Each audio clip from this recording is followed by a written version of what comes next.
China has slapped retaliatory measures on the United States in response to what Beijing describes as unreasonable behaviour. It's the first concrete move against Washington for backing Hong Kong's protest movement. Visits by U.S. warships and aircraft to the city for rest and recreation have been suspended. There will also be unspecified sanctions against American non-government organizations. U.S. President Donald Trump signed the Hong Kong Human Rights and Democracy Act into law last week. It requires the president to review the territory's favoured trade status in the city's if the city's freedoms are curtailed.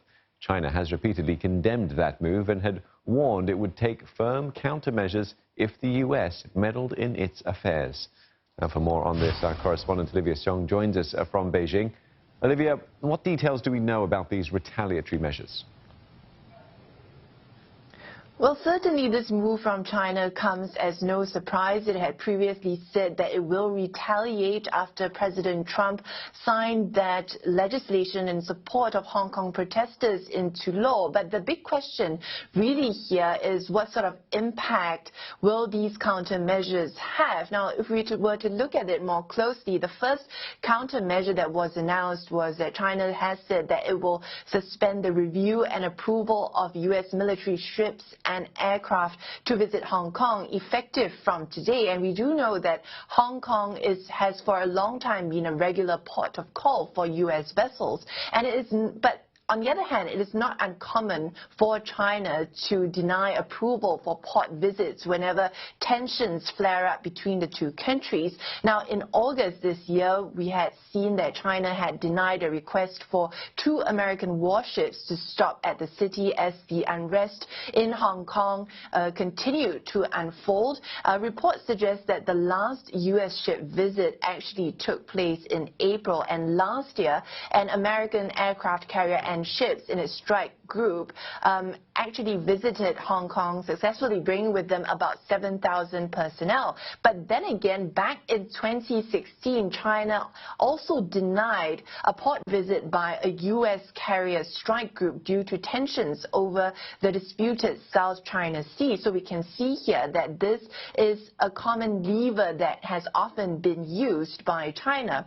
Now, the second set of countermeasures that China has announced today targets American NGOs, and sanctions would be imposed on groups like the Human Rights Watch, Freedom House, National Endowment for Democracy, and other NGOs.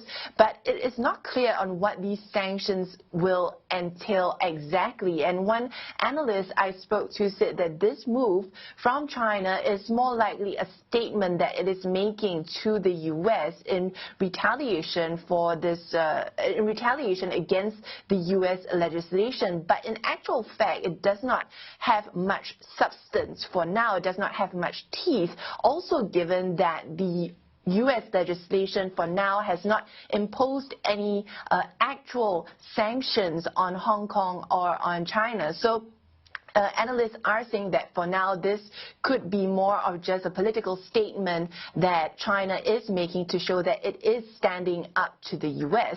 And today at the Foreign Ministry briefing, the spokesperson was also asked what was the reason that NGOs are being targeted in its sanctions, and this is what they had to say. 大量的事实和证据表明，有关非政府组织通过各种方式支持反中乱港分子，极力教唆他们从事极端暴力犯罪行为，煽动港独分裂活动，对当前香港乱局负有重大责任。这些组织理应受到制裁，必须付出应有代价。 Olivia, you mentioned that China making a political statement, not having much substance in this instance or teeth. But will this move actually have a major impact on the current China-U.S. trade war, though?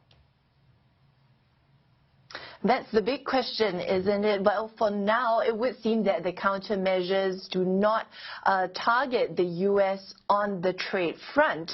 But at the same time, that being said, the China-U.S. relationship, as we know, is extremely complex, and the tensions between the two countries are not just limited to trade, but also spill over to now we see Hong Kong, but also on the technology front and in over human rights issues.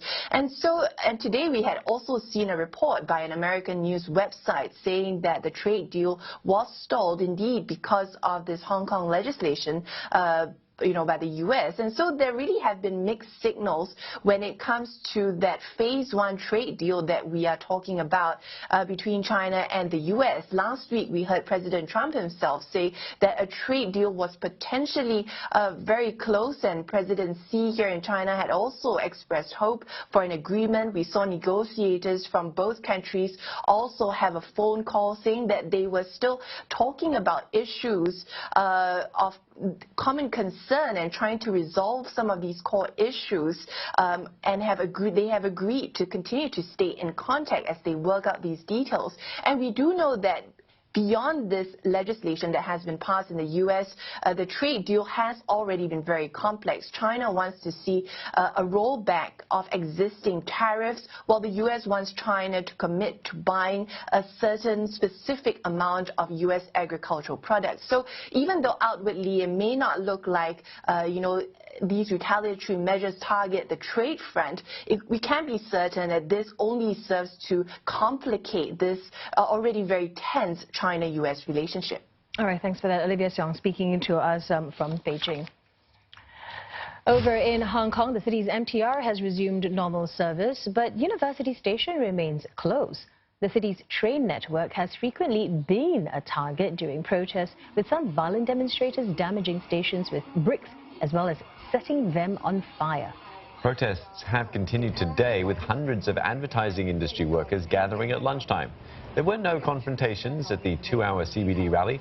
While some returned to work after lunch, others said they'll be on strike for 5 days.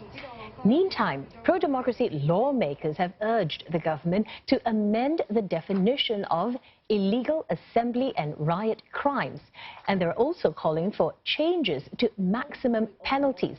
Almost 6,000 protesters have been arrested since protests began in June. Many face rioting charges.